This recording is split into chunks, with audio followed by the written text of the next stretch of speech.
Hello বন্ধুরা, কেমন আছো? আশা করছি সবাই খুব ভালো আছো। আর নীলিমার রান্নাঘরে তোমাদের সবাইকে স্বাগত। চিকেন কাটলেট বা ফিশ কাটলেট তো তোমরা সবাই খেয়েছো। আজকে কিন্তু আমি বানিয়ে ফেলেছি বাঁধাকপির কাটলেট। তো চলো রেসিপিটা স্টার্ট করি। এখানে আমি দেখো বাঁধাকপিকে ভালো করে একদম চিড়ে চিড়ে করে কেটে নিয়েছি।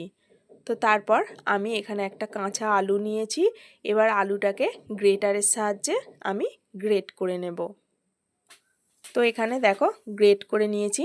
তারপর এতে দিয়ে দিচ্ছি কিছুটা পরিমাণ হলুদের গুঁড়ো, কিছুটা ঝাল লঙ্কার গুঁড়ো, কিছুটা গোলমরিচ গুঁড়ো, দিয়ে দিচ্ছি স্বাদ মতো নুন, আর দিয়ে দিচ্ছি 1 চামচ আদা রসুন বাটা। এরপর আমি 4টে মিডিয়াম সাইজের পেঁয়াজকে চিড়ে চিড়ে করে কেটে রেখেছিলাম, সেটা দিয়ে দিচ্ছি। আর ঝালের জন্য 4 থেকে 5টা কাঁচা লঙ্কা কুচি করে এর মধ্যে দিয়ে দিলাম। তারপর সব কিছুকে আমি ভালো করে মাখিয়ে নিয়েছি। এরপর এটাকে আমি 10 মিনিটের জন্য রেখে দেব, কারণ বাঁধাকপি আর আলু পেঁয়াজের মধ্যে থেকে একটা জল বেরোবে। তো তারপরে আমি এখানে 2 চামচ কর্নফ্লাওয়ার দিয়ে দিচ্ছি।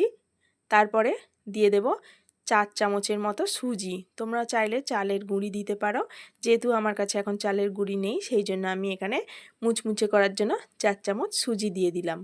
তারপরে দিয়ে দিচ্ছি 4 চামচ বেসন। সবশেষে আমি এর মধ্যে কিছুটা কুচনো ধনেপাতা দিয়ে দিলাম। এবার সব কিছুকে আমি হাত দিয়ে ভালো করে মাখিয়ে নিচ্ছি। তো দেখো এটাকে মাখিয়ে নিয়েছি। এরপর এটাকে আমি ভেজে নেব, কারণ এর মধ্যে মানে জল ভাবটা যেন না থাকে, কারণ জল ভাবটা থাকলে এটা কিন্তু ঠিকঠাক শেপে আনা যাবে না। তো আমি এখানে হাই ফ্লেমে 2 থেকে 3 মিনিট এটাকে ভালোভাবে ভেজে নিচ্ছি, মানে এর জলটা একেবারে শুকনো করে নিচ্ছি। তো দেখতেই পাচ্ছ এটা আমি ভাজা হয়ে গেছে। এরপর একটা প্লেটের মধ্যে রেখে এটাকে আমি ঠান্ডা করে নেব। তো ঠান্ডা হয়ে যাবার পর আমি এটাকে কিন্তু শেপ দিয়ে করে নেব। এদিকে আমি নিয়ে নিয়েছি ব্রেড ক্রাম্ব, আর এখানে একটা আমি ডিম ফাটিয়ে নিলাম বাটির মধ্যে। এতে দিয়ে দিচ্ছি স্বাদ মতো নুন, দিয়ে এবার ডিমটাকে আমি একটু ফেটিয়ে নিচ্ছি।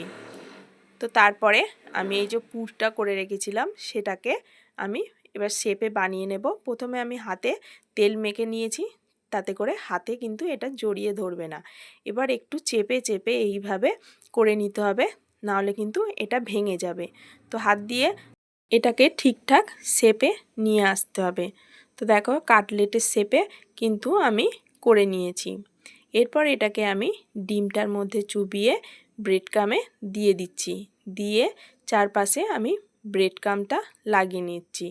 তো এটা একটা কোটিং হয়ে গেলে আমি কিন্তু আর একটা কোটিং করব। এটাকে আমি ডবল কোটিং করব, তাতে কিন্তু এটা মুচমুচে হবে, খেতেও ভালো লাগবে।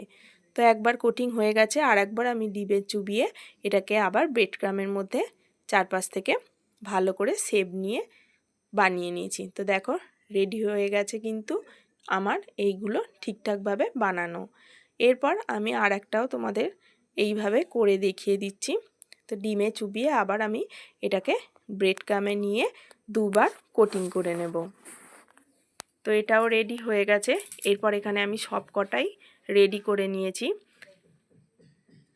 তারপর আমি এখানে একটা ফ্রাই প্যান বসিয়ে দিয়েছি, আর ফ্রাই প্যানের মধ্যে ভাজার জন্য আমি সাদা তেল দিয়ে দিচ্ছি।